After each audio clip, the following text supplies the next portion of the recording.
From Kanye West's Yeezy brand to P.F. Chang's China Bistro, listed on this massive disclosure from yesterday. In total, 650,000 plus names were disclosed on this massive spreadsheet for loans above $150,000. Now remember, this is just about 14% of the recipients in this program.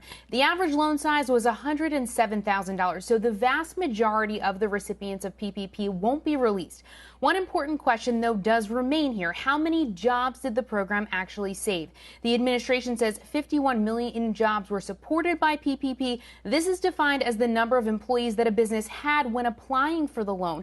But what we don't know is how many of those jobs are still intact today, as the forgiveness process has just begun. Remember, you need to use 60% of this loan on payroll in order to be forgiven. What's more, just under 50,000 businesses listed, 0 jobs retained on the data that were released yesterday.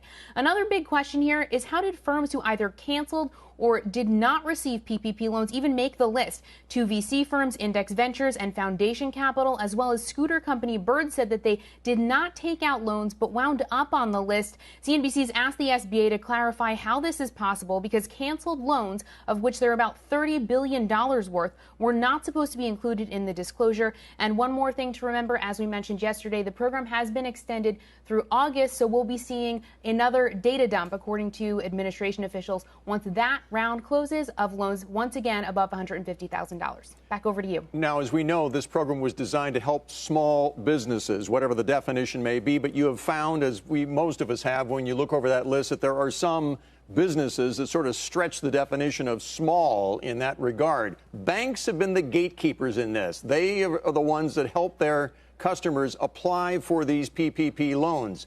Is that where the breakdown occurred? How did some of these larger entities find themselves receiving money that was supposed to be earmarked for small business?